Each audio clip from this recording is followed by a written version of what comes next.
Seperti yang sudah kita ketahui bahwa organisasi Muhammadiyah merupakan organisasi yang didirikan oleh Kiai Haji Ahmad Dahlan di Kampung Kauman pada tanggal 18 November 1912 atau pada tanggal 8 Zulhijjah 1330 Hijriah.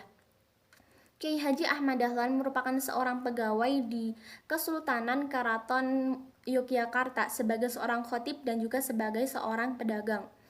Melihat keadaan umat Islam pada waktu itu yang dalam keadaan jumud, beku dan juga dipenuhi dengan amalan-amalan mistik, membuat hati beliau tergerak untuk melakukan sebuah pembaharuan atau pemurnian agar ajaran-ajaran Islam itu dapat kembali sesuai dengan ajaran-ajaran yang telah dicantumkan dalam hadis ataupun dalam Al-Quran.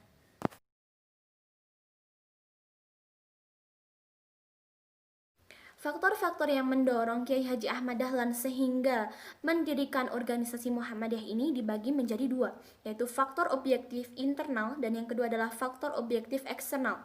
Faktor objektif internal merupakan faktor objektif yang berasal dari dalam agama Islam itu sendiri. Ya, faktor objektif internal ini dibagi menjadi dua, yaitu kelemahan ajaran Islam dan yang kedua adalah kelemahan dalam pendidikan Islam.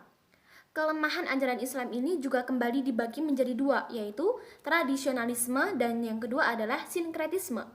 Tradisionalisme merupakan sebuah bentuk pengukuhan terhadap kasanah intelektual pada masa lampau yang menyebabkan menutup kemungkinan untuk melakukan pembaharuan dalam bidang agama.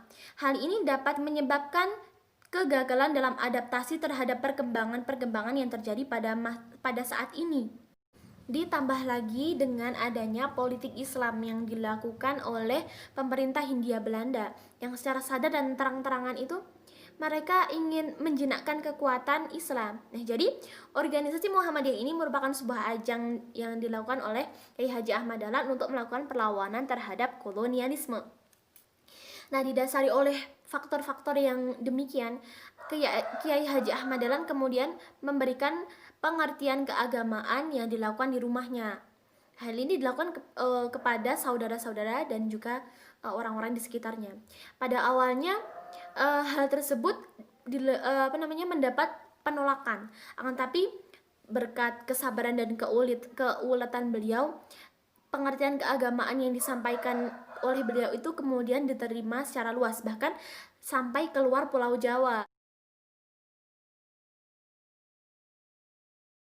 Yang selanjutnya adalah faktor objektif eksternal. Faktor objektif eksternal merupakan faktor yang berasal dari luar agama Islam. Ini juga kembali dibagi menjadi dua, yaitu kristenisasi dan juga kolonialisme. Nah, kristenisasi merupakan kegiatan-kegiatan terencana yang dilakukan oleh orang Kristen untuk mengubah agama penduduk atau masyarakat Indonesia, baik yang itu beragama Islam maupun bukan itu, agar bisa memeluk agama Kristen. Hal ini sangat memprihatinkan dan juga sangat semarak gitu loh, karena kristenisasi ini juga didukung oleh kolonial Belanda.